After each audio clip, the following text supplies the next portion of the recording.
नमस्कार दोस्तों। तो मोहाली में जो पहला मुकाबला था भारत और ऑस्ट्रेलिया के बीच, पहला T20 मुकाबला, उसका नतीजा तो आप सभी लोगों को पता चल ही गया है। मैं इस वक्त आप देख सकते हैं फ्लड लाइट अभी भी जली हुई है क्योंकि मैच ख़त्म हो चुका है, लोग जा रहे हैं। और जो एक सबसे बड़ी बात मुझे इस मैच से, नतीजे को आप भूल जाएं, नतीजा क्या हुआ, लेकिन जिस बल्लेबाजी को लेकर बहुत सारे सवाल थे। हालांकि गेंदबाजी में अगर देखा जाए बुमराह नहीं खेले तो वो चौंकाने वाली बात थी, उमेश यादव ने खेला आज एक मुकाबला, लेकिन जिस बल्लेबाजी के बारे में सवाल हो रहे थे और उस बल्लेबाजी ने आज जिस तरह से बल्लेबाजी हुई उसने कई जवाब दिए और टीम इंडिया को उससे काफ़ी तसल्ली मिलेगी। नंबर एक, जो सबसे मुझे जो लगता है, जो तीन सबसे अहम बातें मुझे इस मैच से मिली हैं।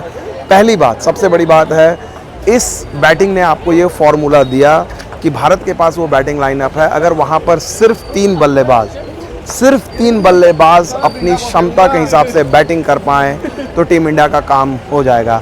आपको ज़रूरत नहीं है 7-8 बैट्समैन की, जैसा कि मोहाली में हुआ। विराट कोहली नाकाम रहे इस मैच में, दिग्गज बल्लेबाज। रोहित शर्मा नाकाम रहे, दिग्गज बल्लेबाज। दिनेश कार्तिक फिनिशर के तौर पे वो नाकाम रहे। अगर ऑलराउंडर के तौर पे देखा जाए अक्षर पटेल, वो नाकाम रहे। कामयाब कौन हुआ? सिर्फ तीन बल्लेबाज। ऊपर में एक बल्लेबाज केएल राहुल की जो क्रिटिसिज्म हो रही थी स्ट्राइक रेट को लेकर, उन्होंने प्रेस कॉन्फ्रेंस में मैच से पहले कहा था एड्रेस करेंगे, और उन्होंने दिखाया कि उनकी कथनी और करनी में अंतर नहीं है। बहुत सारे लोग क्रिटिसाइज़ कर रहे थे कि अरे भाई, राहुल से कड़े सवाल क्यों नहीं पूछते हो, उसकी आलोचना क्यों नहीं करते हो। सब्र रखिए। जिस तरह से राहुल ने कहा कि हार से सबसे ज़्यादा तकलीफ़ उन्हें होती है, अगर वो ऐसी बल्लेबाजी करते हैं जहाँ पर टीम हारती है तो सबसे ज़्यादा तकलीफ़ उन्हें होती है, और वो तकलीफ़ उन्होंने दिखाई। इजहार किया उन्होंने, तेज़ शुरुआत दी उन्होंने, विकेट भले ही दूसरे छोर पे गिरते रहे, उन्होंने रन तेज़ी से बनाए रखा।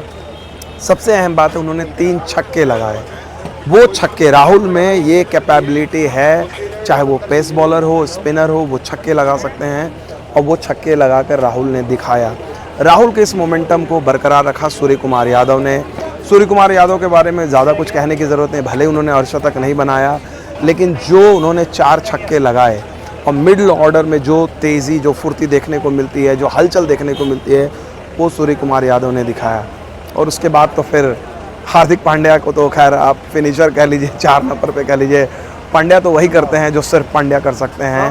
अगर राहुल, उनके दोस्त ने 3 छक्के लगाए, सूर्या जो उनके मुंबई इंडियंस के पुराने साथी हैं 4 छक्के लगाए, तो पांड्या ने कहा कि अगर तुम 3 और 4 लगा सकते हो तो मैं तो तुमसे ज़्यादा लगाऊंगा, 5 छक्के। और खासकर जो आखिरी ओवर में जिस तरह से पांड्या ने ऑस्ट्रेलियाई आक्रमण को धोया, वो बहुत बड़ी चीज़ थी। वो एक इंटेंट और जिस तरह के उन्होंने शॉट लगाए, फ्लैट बैटेड जो उन्होंने पुल किया, एक अलग अद्भुत पुल था वो। मतलब उसकी मिसाल आपको बहुत कम देखने को मिलती है। वो विकेट के चारों तरफ, एक तरह से देखा जाए अगर सूर्या 360 हैं चौके लगाने में, तो हार्दिक पांड्या 360 हैं छक्के लगाने में। एक हाथ से मन है तो एक हाथ से लगा दिया, 2 हाथ से फ्लिक करके।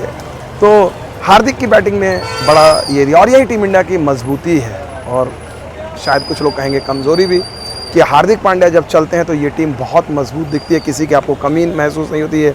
ये टीम आपको बल्लेबाजी के लिहाज से परफेक्ट दिखती है, और ये कहीं ना कहीं एक बहुत बड़ा संदेश है टीम इंडिया के लिए कि हार्दिक पांड्या, केएल राहुल और सूर्य कुमार यादव, ये तीनों जो बल्लेबाज हैं, मॉडर्न युवा बल्लेबाज हैं, जिनको एकदम आप नौसिखिया नहीं कर सकते। इनके पास अनुभव भी है, बहुत अनुभवी नहीं है विराट और रोहित की तरह और दिनेश कार्तिक की तरह। तो इन वे अगर आप देखा जाए एक परफेक्ट कॉम्बिनेशन है। अगर किसी दिन ये तीनों मिडिल एक्सपीरियंस और मिडिल युवापन का जोश अगर चल जाए तो आपको ऐसा स्कोर मिलेगा 200+। जिस दिन रोहित, विराट और दिनेश कार्तिक का अनुभव की जोर पड़ेगी तो उस दिन भी आपको ऐसा स्कोर मिलेगा। ये 3-3 पेयर अगर आप करें, 3-3 चलें, हो सकता है किसी दिन आपको रोहित, विराट और पांड्या चलें, किसी दिन आपको राहुल, विराट और उस दिन दिनेश कार्तिक चले।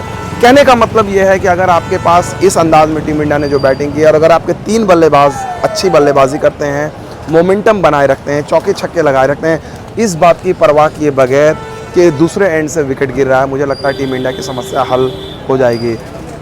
इससे बार बार कहता हूँ कि जीत के नतीजे से हमें बहुत उत्साहित नहीं होना चाहिए, हार के नतीजे से हमें मायूस नहीं होना चाहिए, क्योंकि इस सीरीज़ या मैचेस में जीत और हार के बहुत मायने नहीं हैं। आप अपने कॉम्बिनेशन को राइट ले पा रहे हो कि नहीं, वो बहुत अहम है। और मुझे लगता है कि टीम इंडिया को कम से कम जिस तरह की बल्लेबाजी रही, जिस बल्लेबाजी पे बहुत ज़्यादा सवाल हो रहे थे, उसको उन्होंने एड्रेस किया है।